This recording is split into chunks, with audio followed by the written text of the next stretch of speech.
President Trump was impeached again yesterday. Second time. He's a trivia question now. Yeah.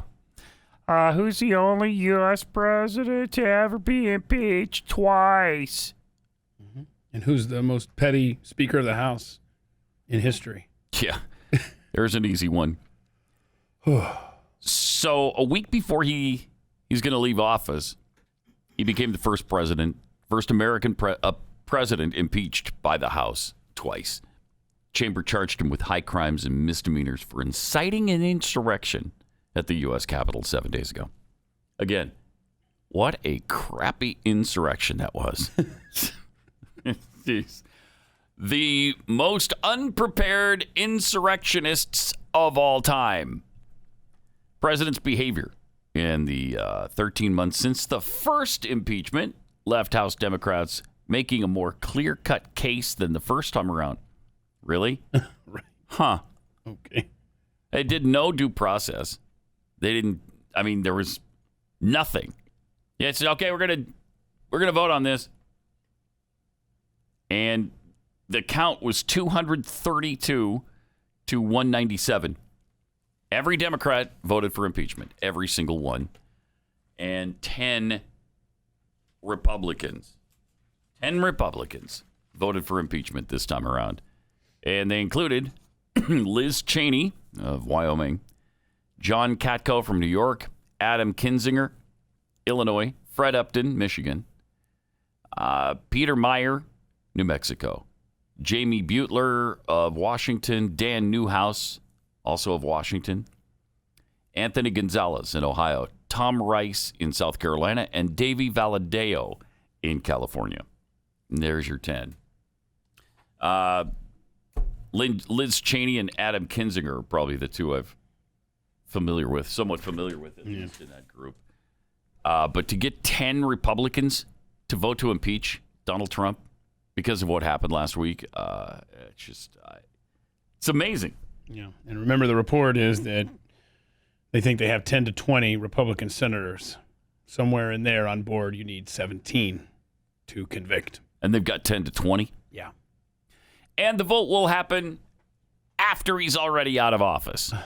So that makes a lot of sense. So we're going to go to a vote to convict the president of the articles of impeachment and remove him from office after he's already been removed from office. And don't you think that's more of a Mitch McConnell type, look, we are going to show that we are not the party of Trump. We are breaking from Trump. This is more of a forward-looking vote than anything in the past-looking vote, in my opinion. Possibly. It's certainly not going to help him going forward. I mean, if they hold a trial after he's left office, I don't see how any right-thinking human being can say, yeah, that was a good move. That was a really good expenditure of time and effort. Yeah, regardless. On behalf of the U.S. Senate. If they convict him or not, right? The Republican Party doing this, that's the end of the party, I think. I think it's also an opportunity to try to smear Trump to the point where he can't come back in 2023 and 24 to run for president again. Yeah. I think that's what it is, because if he's already the only president ever impeached twice, and then if he's the only president to have ever been removed after he was removed from office, they're going to have both of those things to beat him with. So again, this is a vote for the future. Yeah. After the impeachment. Yep. As opposed to what may have happened before. And it makes you wonder, what is the Republican Party going to do now? Where are they going? Where are they headed? Is there anybody that can carry a conservative torch forward for the party for the future? I don't know who it is. Mike Lee? I don't think Mike Lee ever wants to run for president. Maybe he will, but there are scant few.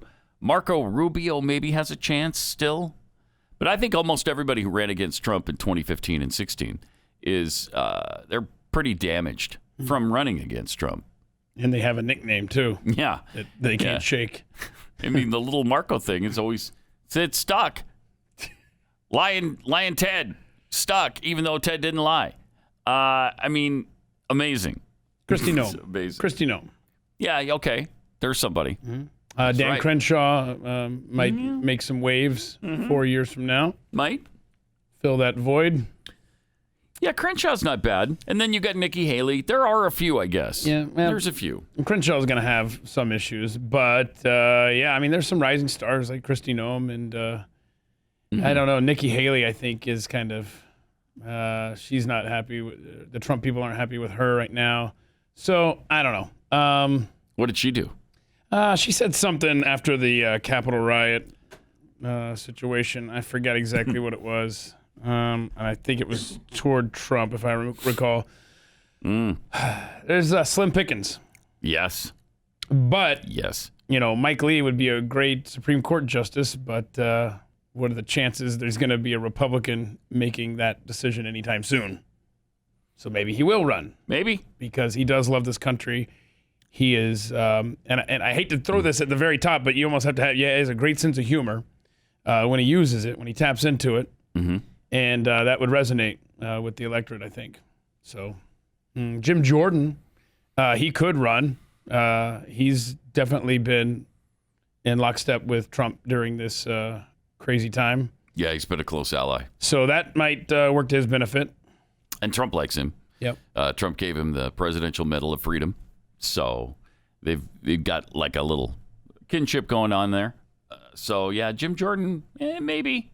Maybe, and he blasted the Democrats yesterday over their effort to cancel Trump. And a bigger waste of time, I don't know that I've ever seen. I can't believe that they can look at themselves in the mirror and say, yeah, 6 days before he was set to be leaving office, we impeached him. By golly, that learned him some manners. Hours before the dude. It's so petty.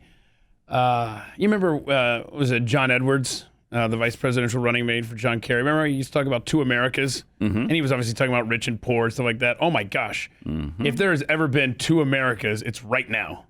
Yeah. We are so divided. It's heartbreaking. Drudge's main headline the last few days has been how many hours it is till Trump leaves. And he doesn't update it every hour, so it's kind of weird. But he's got the headline right now, 149 hours left. 149 hours. And it's not like a counter? It doesn't just tick? Nope. It just says, like all day, it'll say 149 hours. And then sometime during the course of the day, he'll change it to, 135 or whatever. All right, that's annoying. It is. You know who's counting the hours is Mike Pence. Oh, yeah. That's for sure. He's like, get me out of here. Please don't let them ask me anything else. No more questions. There's another guy who's a possibility for the future, but I think he's pissed off a lot of people, too. He's obviously he hasn't made Donald Trump a big fan of his in the last few days because Trump wanted him to do certain things, which he wouldn't do. He wanted Pence to throw the electors back to the state and the state legislators and go through the whole process again. I mean, there's no way he was going to do that. Did you really think he would do that? There's no way Mike Pence was ever going to do that. So, he's not happy with him. So does a Trump, and maybe this depends on how the Senate votes and the Republican Party puts their final stamp of judgment on Donald Trump. Mm-hmm. Does an endorsement help or hurt more for a 2024 Republican candidate, assuming Trump isn't running? Not sure. An endorsement by Trump of them? Yes. Yeah, that's for I'm talking big picture in November, not with the base and all that stuff necessarily. Because even if he does, let's just say he endorses a Jim Jordan, right? That might get him through the primary, and that might resonate with the Republican base. But when it comes to November, and you're going to have Kamala Harris running, and you're going to say, "Oh, look, it's a Trump ally. Do you want to go back to the chaos?" And there'll be video from the Capitol and stuff. Oh gosh. Yeah. We are so Won't that divided. be fun? Won't that be nice? That'll be great. And, I think the president's a little radioactive right now, so I'm not sure how much an endorsement would help at this point.